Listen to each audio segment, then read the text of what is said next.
And then the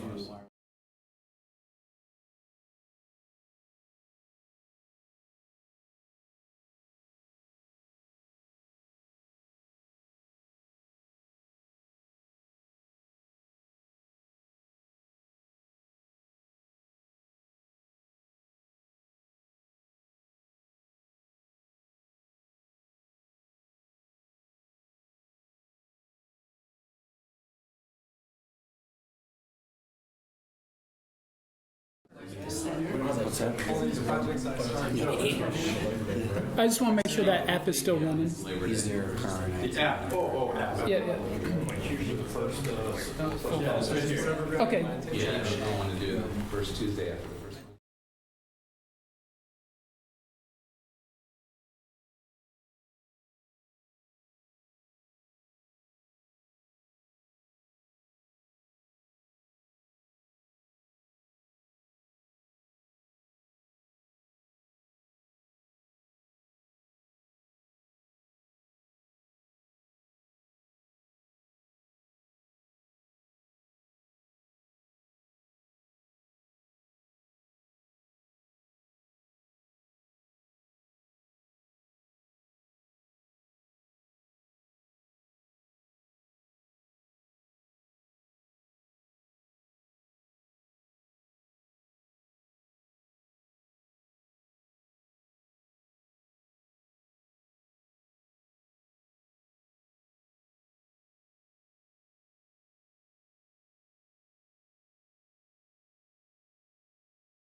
I actually don't have, well, November, the first Tuesday is the first.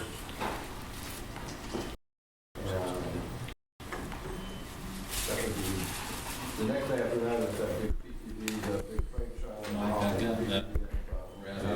Do video and it'll save to the car. You want to take the car out, put it in a Windows My machine. year's crashing on them. And Maybe you could do 2 meetings, because the more labs we have, the better. I mean, the thing that I want to be pressing for, you know, we have to do it 2 days, maybe tomorrow.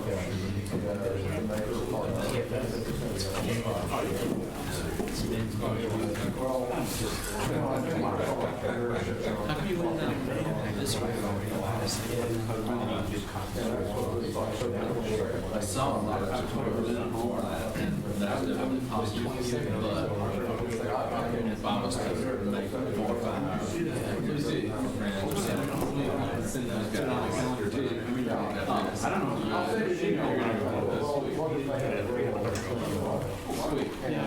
When you do the first time, I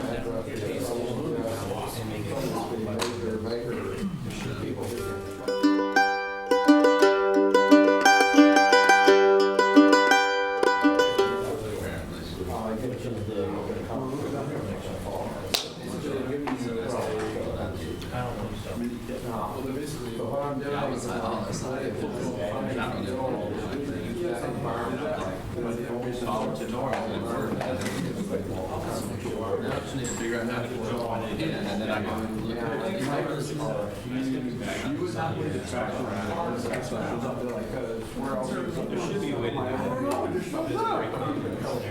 Yeah, I'm like, okay, this might be a problem. Yeah. how do I get from this? You bet. To a This is company? good PR. Get those links flowing. Everybody knows how to make that transition. That's what I didn't try to.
And kick off the meeting. Let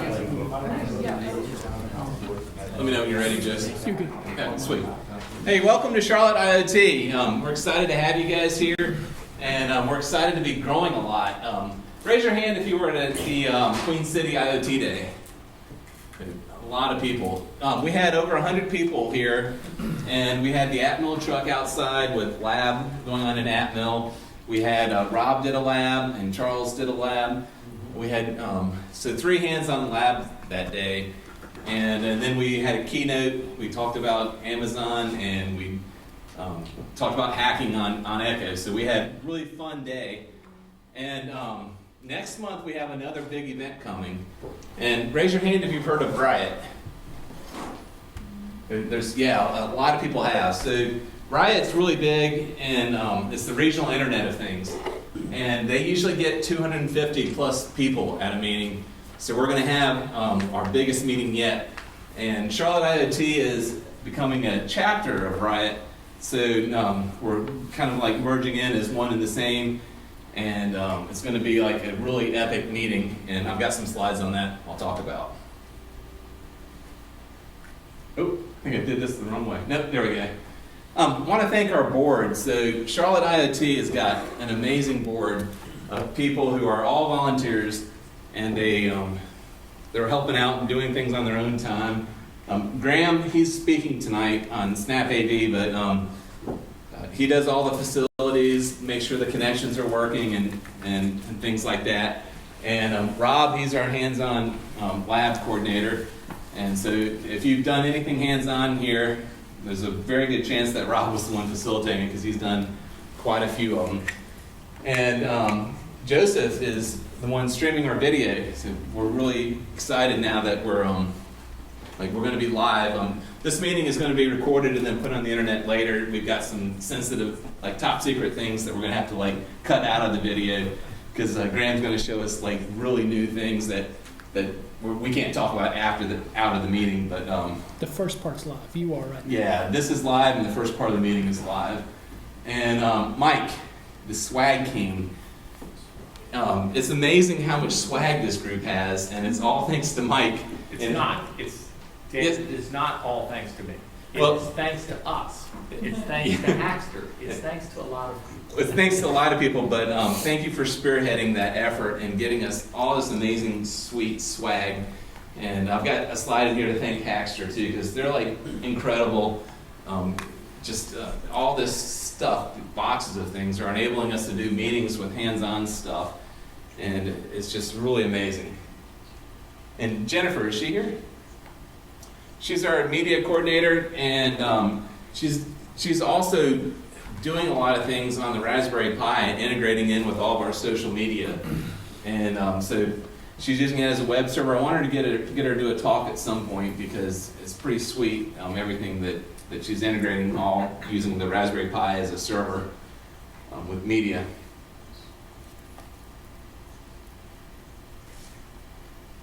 They did that earlier, actually. Okay. On Meetup, if you could, go to your profile and add your email address. And if you do, then we'll send you a Slack invite. And on Slack, we all talk about our projects and can ask questions. And it's a great place to ask questions and to learn about what everyone's doing and to send messages out. And also, if you enter your Twitter, then we'll add you to our Charlotte IoT Twitter, and we'll tweet you. And when you do something amazing, like in a lab or present, then we have your Twitter, and we'll publicize it.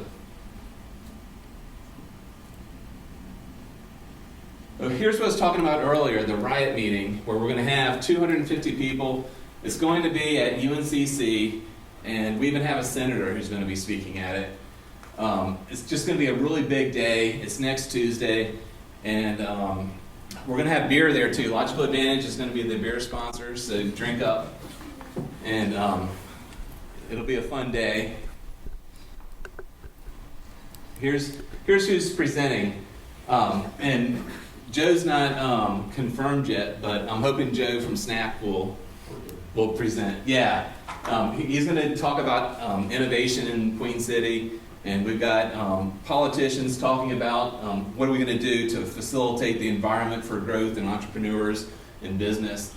And so we got a lot of people thinking about IoT and from a different level. Like we're a lot of times thinking of it from a technical perspective, and this meeting is going to be more of like from a business perspective and a development growth in North Carolina, and will be just a fun day, kind of different than most of our other meetings because of the different nature of promoting business and like let's foster this community here and make Charlotte and the rest of the state a hub for IoT growth.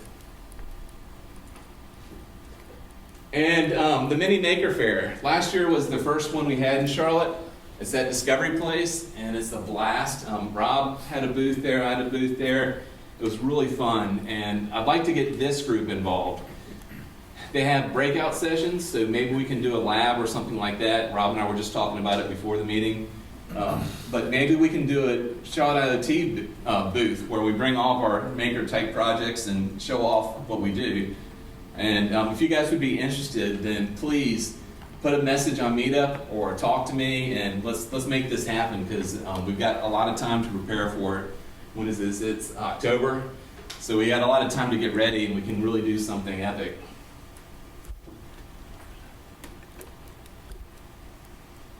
Okay, the sponsor. Did I skip a slide? No. Special thanks to the sponsors. Snap, Graham. Graham was our very first person on the board, and we moved our meetings here to Snap into this much bigger facility, and it's been really great. Would you like to say something on Snap now? Yeah, we'll talk about it when we're just getting a little intro to it, but yeah, thanks for coming. Yeah, so Snap's been amazing, and not only did they give us this menu, but we did like our big IoT day. They gave us the whole building, they gave us the outside. They're just so easy to work with, and they're amazing. Hackster.io is another one of those amazing companies that gives us tons of fun swag, and all those boxes there. And I've got a few boxes here left over from previous meetings, so if you guys want to build something, please come see me and we'll give you this swag. It's even cooler if you want to blog about it and give Hackster some recognition and put it on Hackster's site. But mostly we want to get this in your hands to do really neat things and to learn. And Logical Advantage is my company. I'm one of the founders of the company, and we started the group.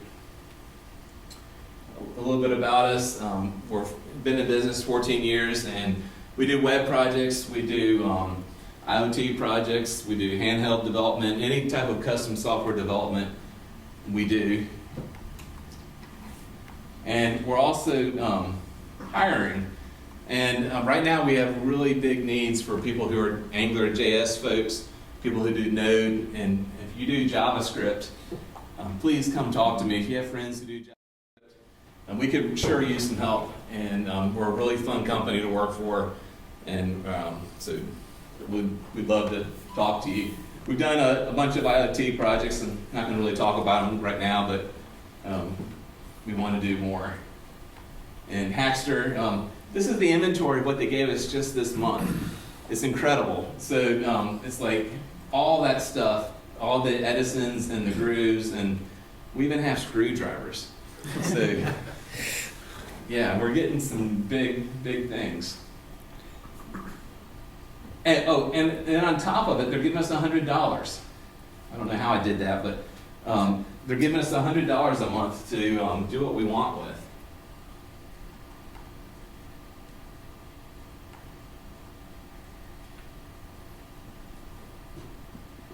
And that's all I have. Graham's the director of architecture.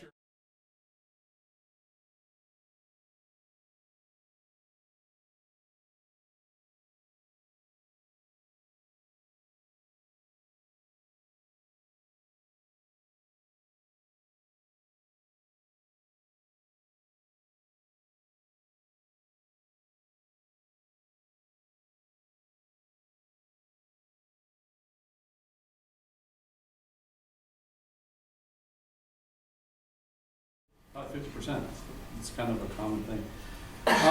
Tonight we're going to talk about OvrC. OvrC is our software application that we built.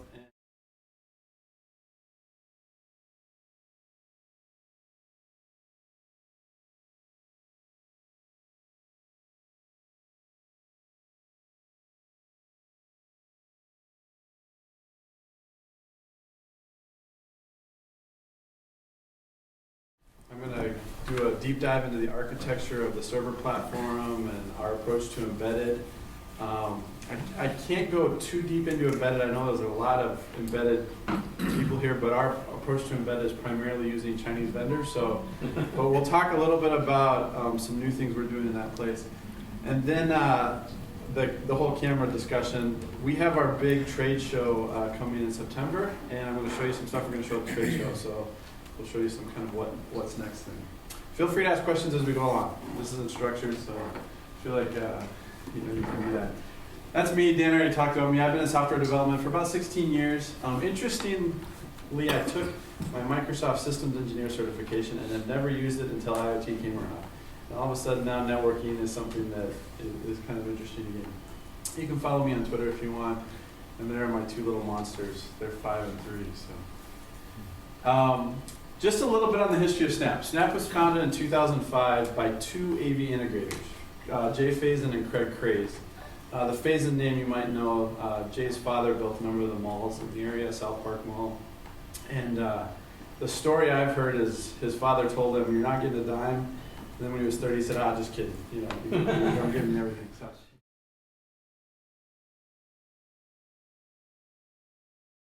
Home AV, home theater systems.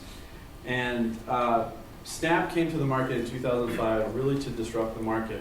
And the reason was this. Jay would tell the story. He would say, "I've got a customer who wants a home theater system and I need a film screen." And he would go to his distributor, and the distributor would say, "Hey, I'm going to be in town next week. Let's have lunch." And so Jay would go, "All right, I got to have lunch with this guy." He'd have lunch with him.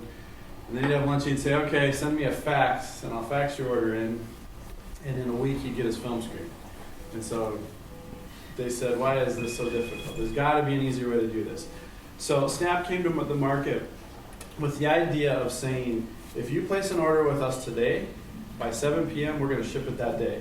And we've maintained that for 11 years now of doing that. The other thing that the AV market never did was, if you purchase product, the integrator never made any margins on the product. It's just like the construction market. You go to your local place, you buy construction material, the distributor makes all the margins, and they wanted to change that. So they lowered the price, and the AV integrator could make profit on the products they sold. And some of the products we're going to talk about tonight.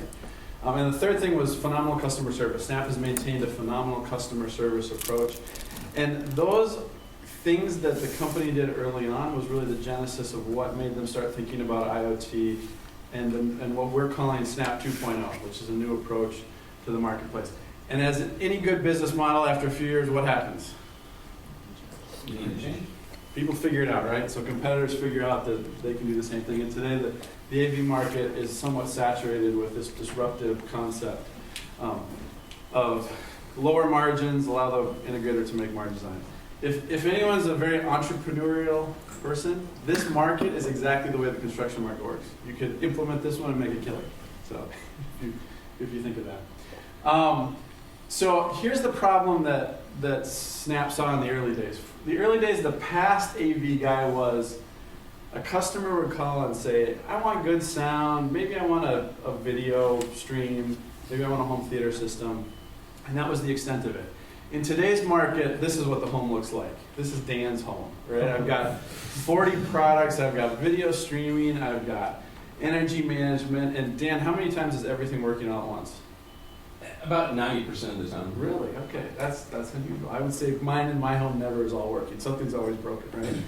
And so the AV guy today who's doing installations faces these problems. He's got all these uncontained systems. It's not like the IT world where it's Linux and Windows. It's Onkyo receivers, and it's Sonos sound systems, and it's all this complex stuff. So it's complex, it's diverse, it requires regular maintenance, and they always are calling the same AV guy.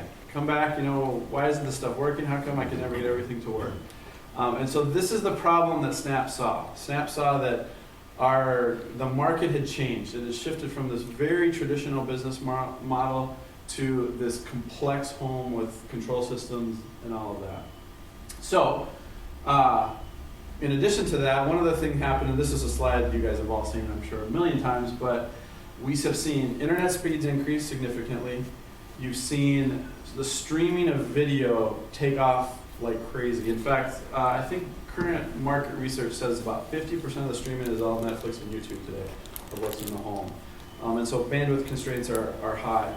And we all know this one, that some large number, I don't know if it's 28 billion, but some people are estimating how many devices are going to be in the home in the next 4 to 5 years. And the number is very high. So our approach is this. Oh, wait, one more slide, sorry.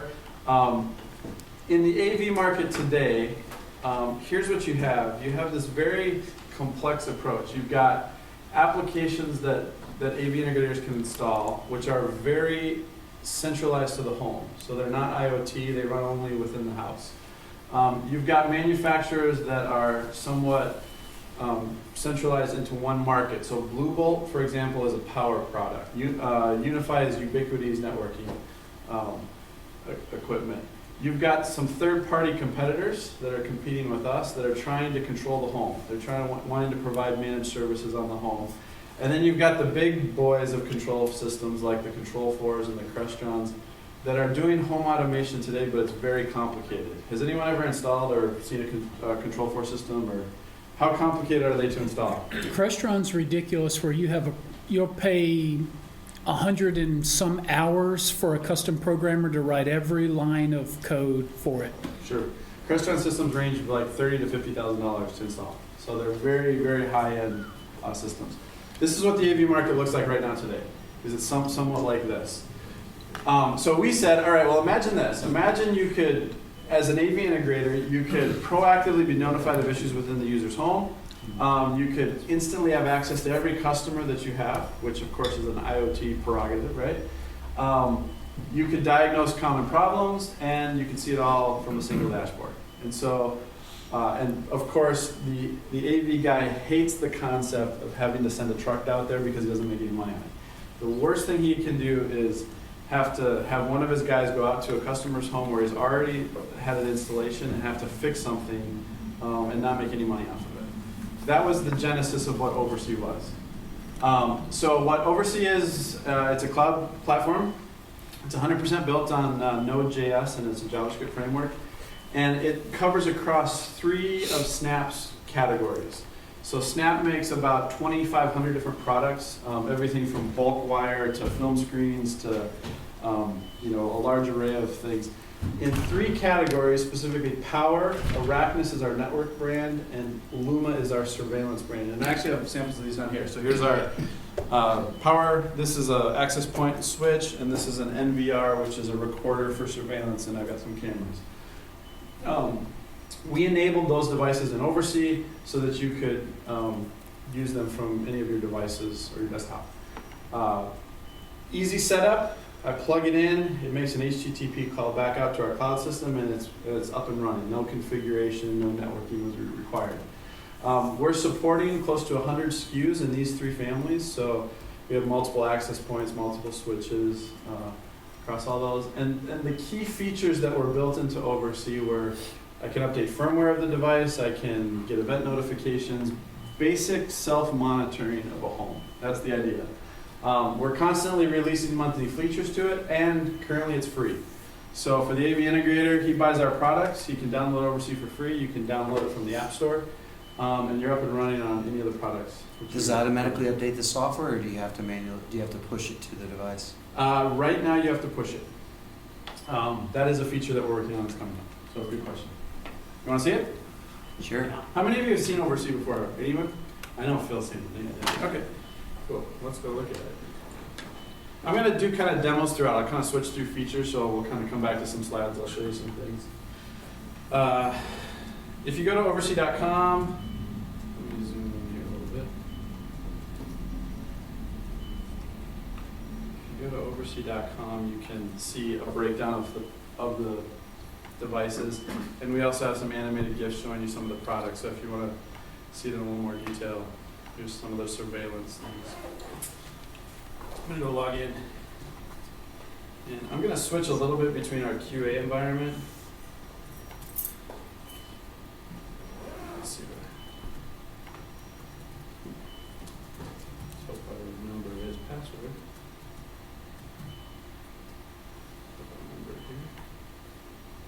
Okay. I'm going to switch between production and QA because there's a little more in the QA world.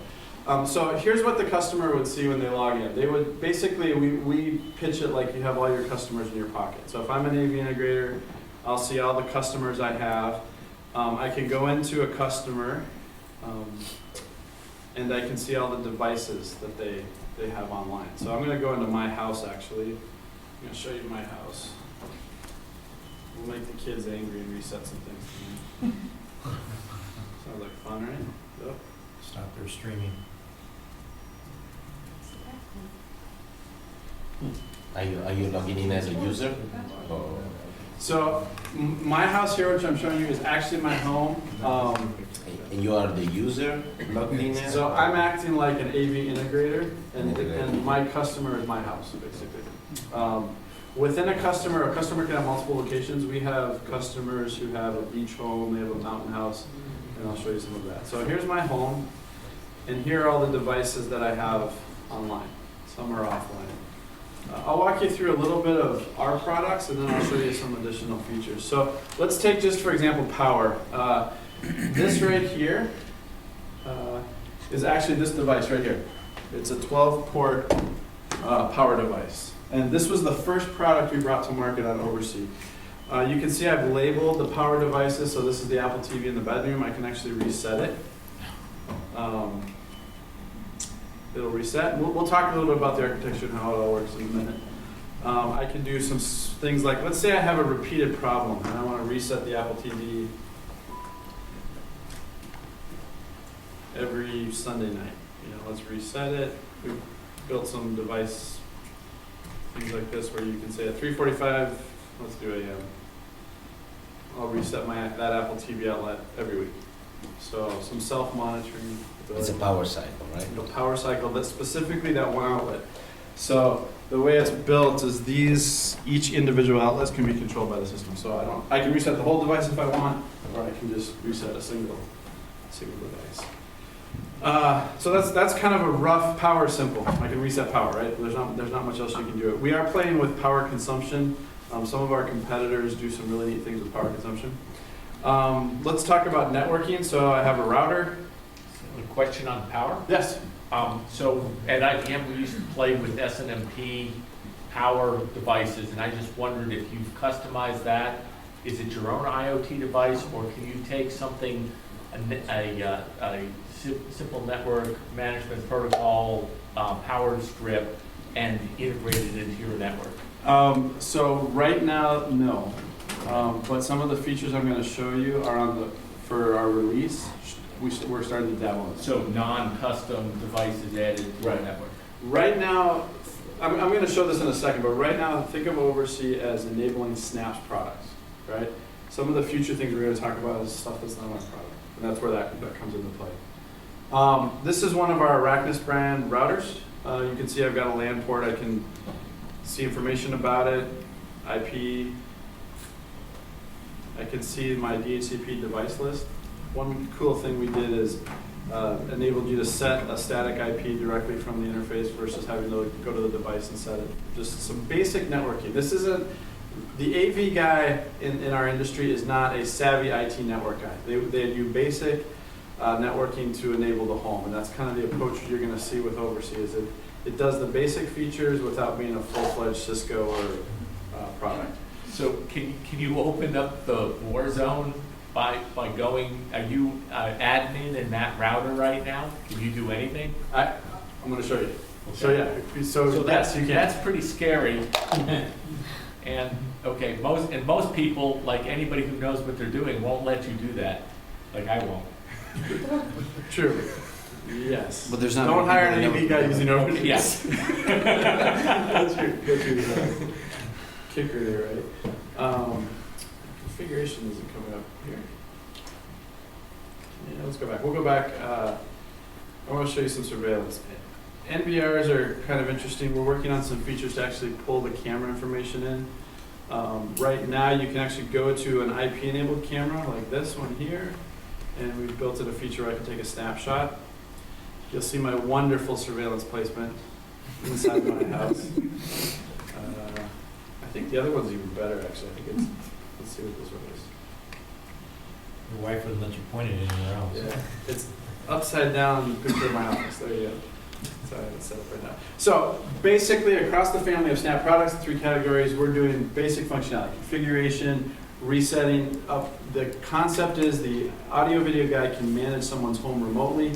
If Mrs. Jones calls and says, you know, why doesn't my Apple TV work? He can sit with his phone app and he can reset it and say, how about now, Mrs. Jones, try it. She goes, yeah, that's great. And then he doesn't have to waste the effort to run a truck out there or to do something like that. I'll show you real quick here the, let me turn on Reflector here in a moment. I'll show you the desktop application, or the phone application. Phone application is very similar.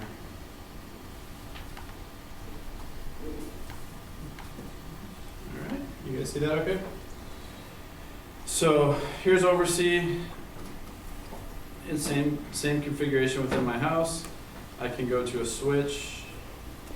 I can see all the ports I have on the switch. I can reboot the device. I can go in. If it's a PoE switch, this one doesn't happen to be. I can reset the ports on the PoE. So you're essentially rebooting the device if it's using the switch for power.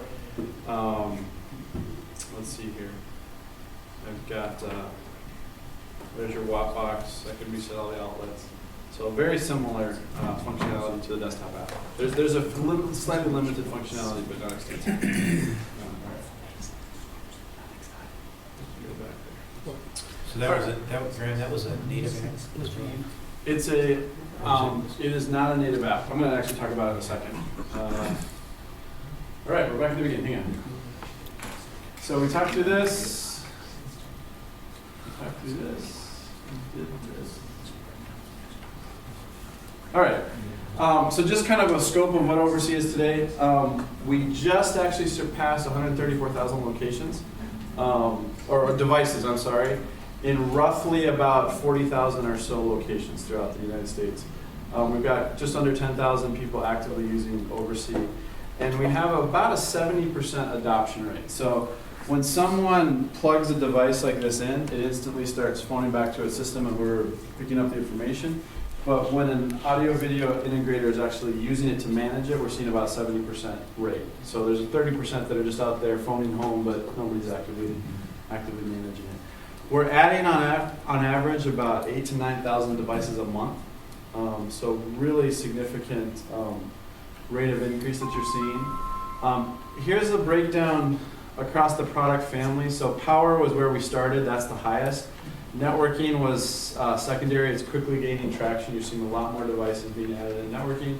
Surveillance, the feature set is a little bit limited right now, but you're seeing it start to gain some traction also.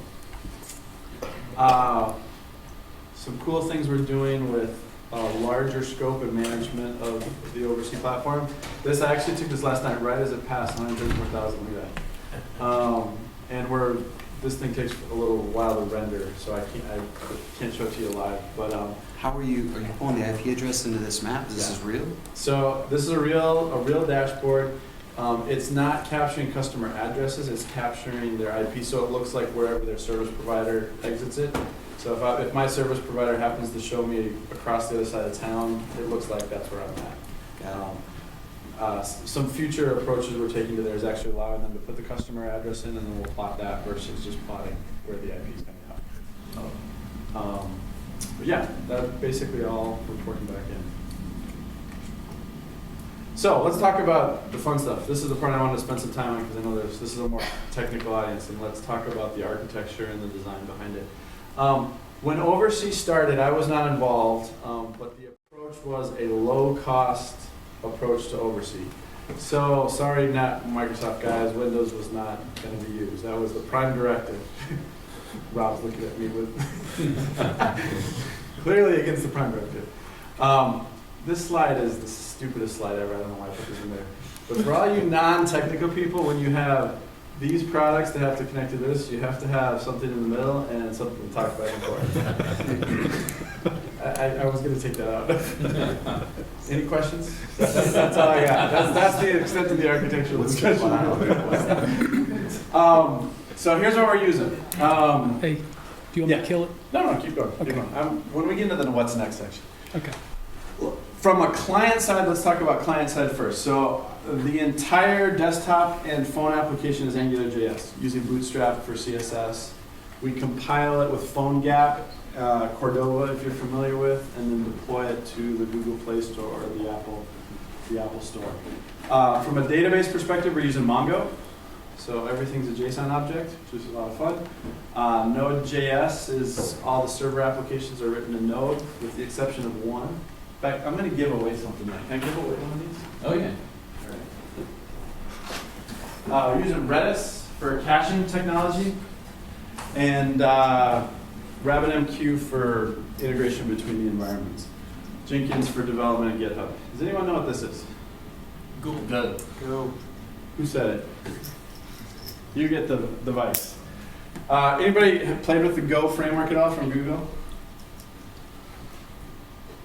Nobody has? Yeah. What's different about the Go framework than Node.js? Well, even its performance is different, so its engine is different. But its intention is different too. Exactly. Node is asynchronous, right? Your callbacks are happening all the time. With Go, it's more linear, right? You can control. So what we're seeing is the need to invest a little bit more in this because some of the actions we do are not strictly a Node application.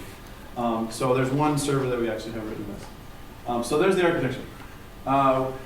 We took a horizontal approach to it, primarily because of the number of devices communicated to it. So right now, on the front end side of all the devices talking back, we scale at about 5,000 devices per server is the approach that we take. So horizontal, lots of small servers versus many or few very big servers. Here's a breakdown. I'm going to show you a slide next that talks through each of these.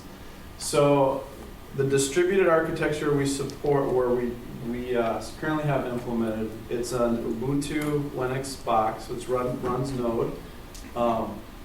And each server specifies a specific role. So for example, the device server right here is what's accepting all the communications via WebSockets from the individual devices.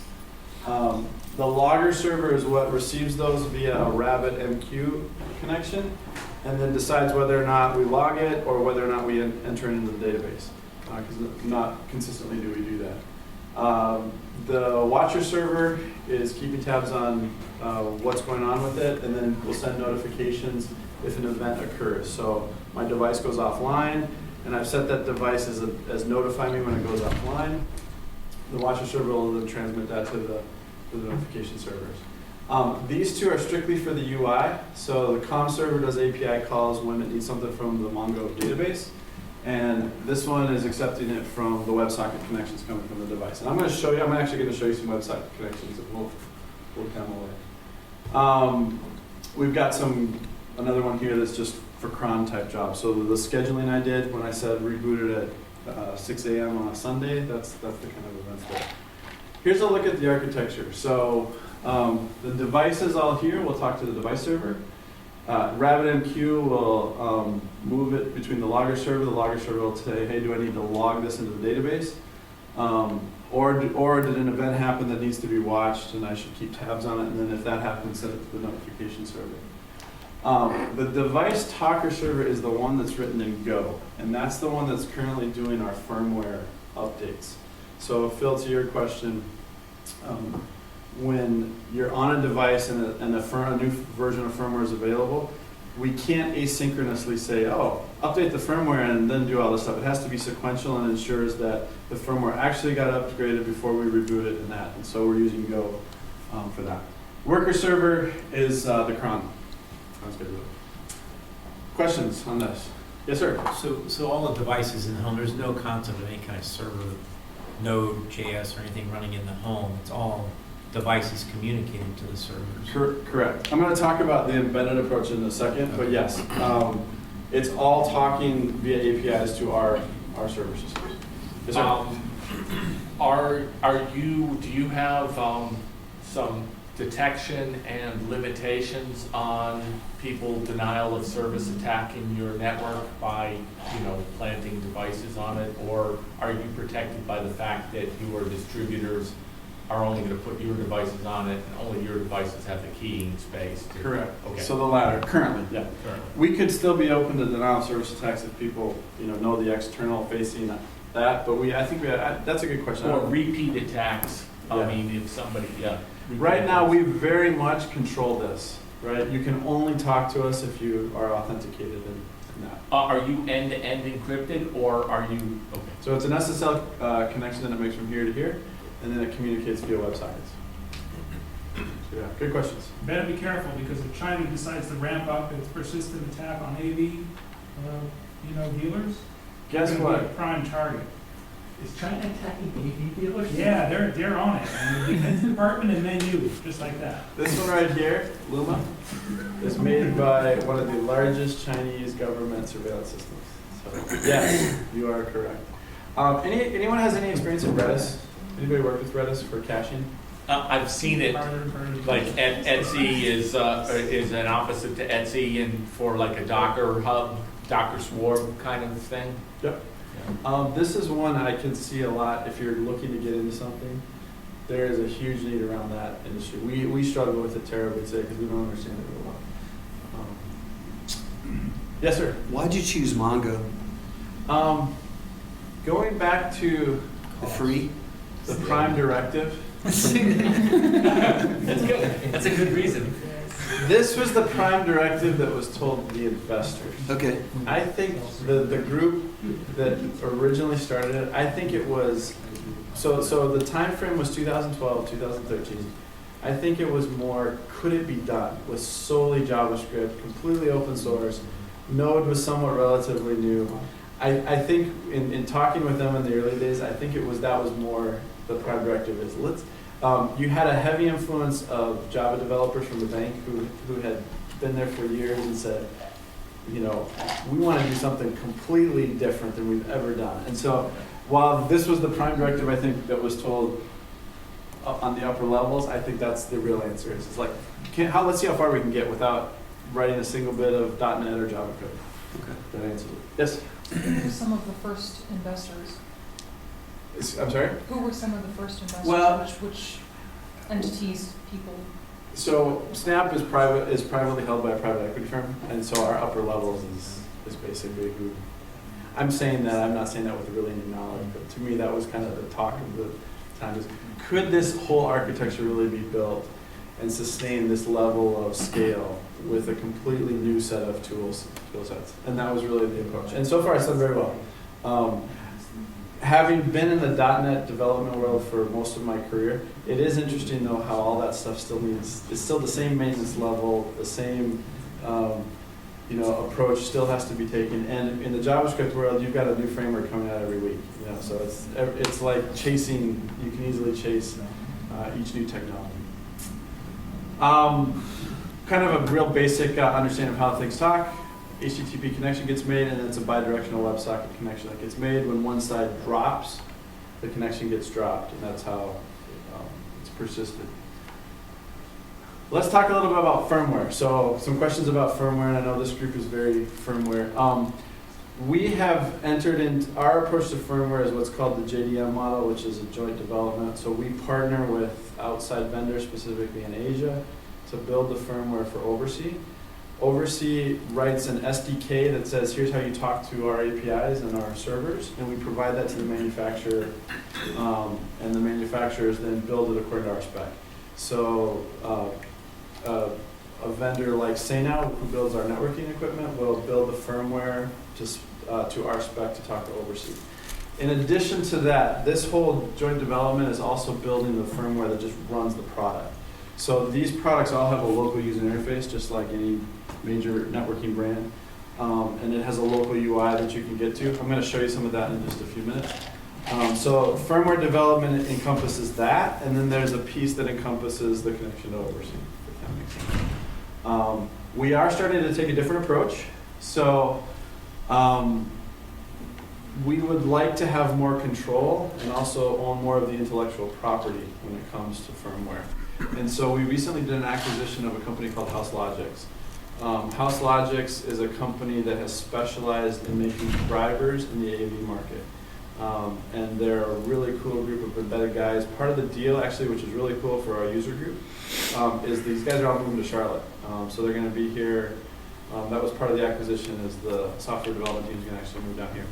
But their approach that they're taking is, instead of solely providing an SDK to our Chinese vendors, we're going to build a core plugin that gets included in the firmware, and then therefore we control the connections to OvrC.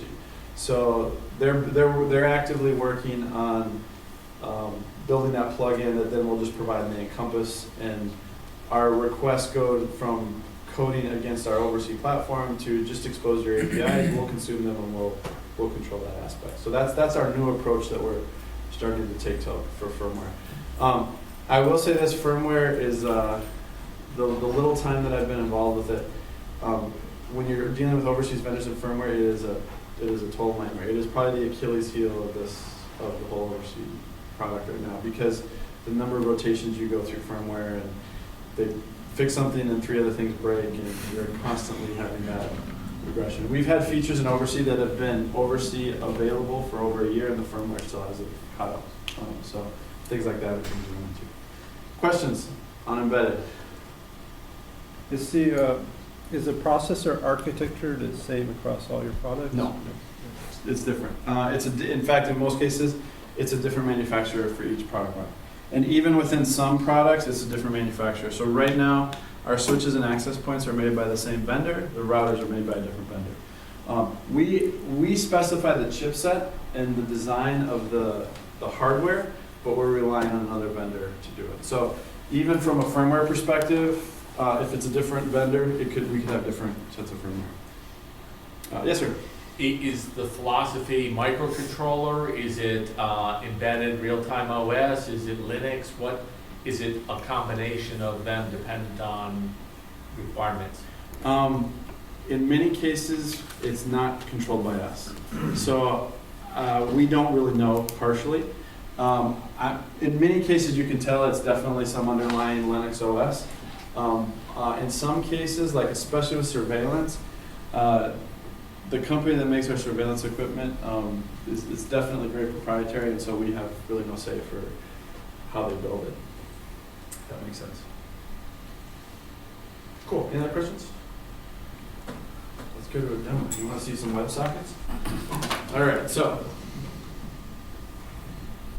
back to the slide. I'll show you this one here. Back to this one here, where the application will talk to the comm server and pass the APIs directly to the database. So an example of that is if I go to a customer here and I want to edit my customer, and I want to, this obviously is doing that scenario where it's then saving into the Mongo database, right? But when I'm on a page like this, let's bring up the Chrome developer tools here. Let's go to network, and then we look at WebSockets. Rebuild this thing. So here you can see the persistent WebSocket connection that's happening between the device and the UI. So it's periodically pinging to say I'm still here, so that if the user leaves it on the page and the device goes offline, the UI will update. And Angular handles all that on the front end, right? All the benefits that you get of Angular. If I go reboot something, so say for example I'm in a Lockbox. Well, let's go down here. Let's catch up with their little. Here, I'm going to reboot this guy. You'll see the WebSocket connection send the reboot command and receive the response back when it's done. So here's the device. There's the device ID. It tells it when it connected. It tells it when it's updated, and so on.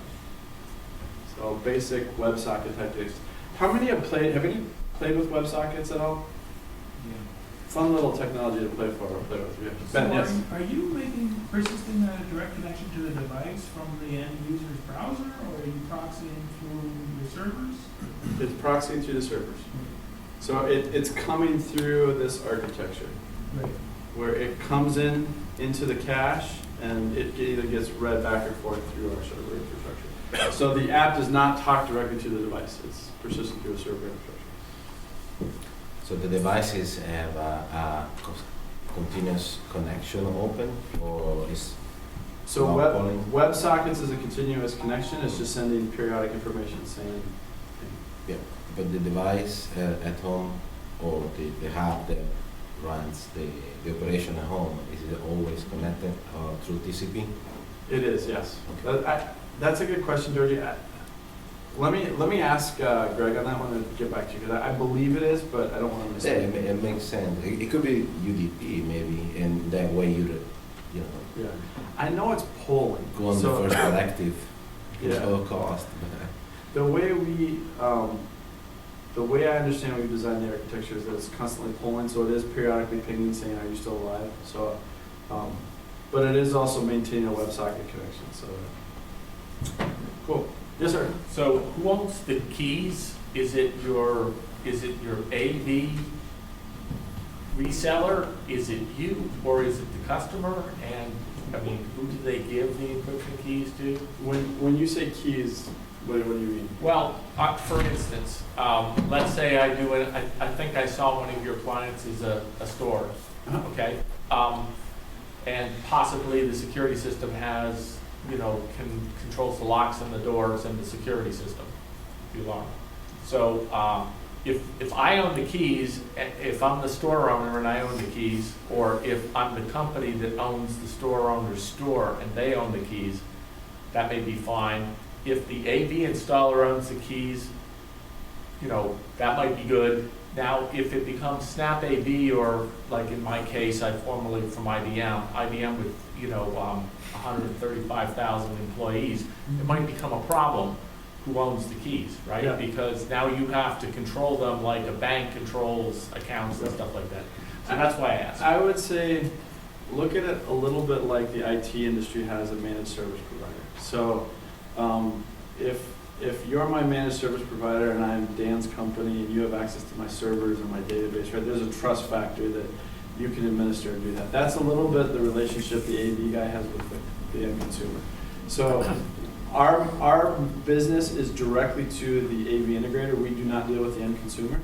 So, I mean, to answer your question, it's really the AV person who has So the keys. the AV person, when they log on, they see their accounts things and they provide the okay. the So security. this is more, since I only have one location at my house, this is our QA environment, so this is just bogus information, it's not real.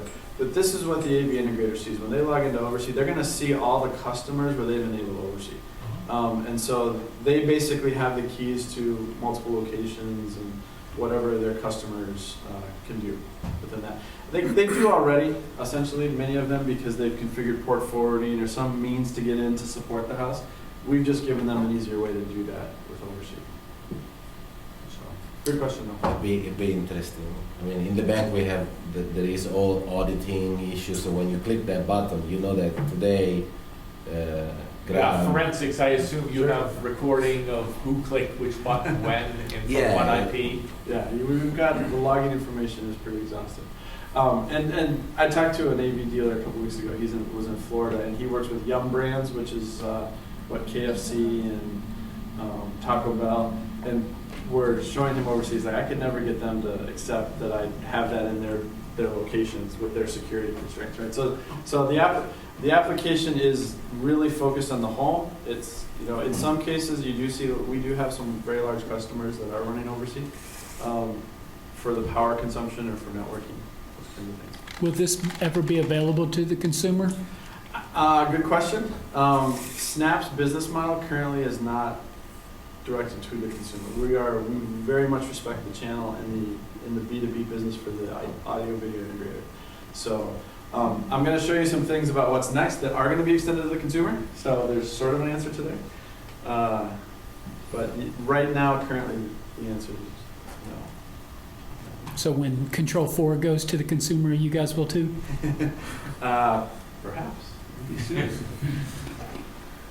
All right. Let's talk about what's next. All right. So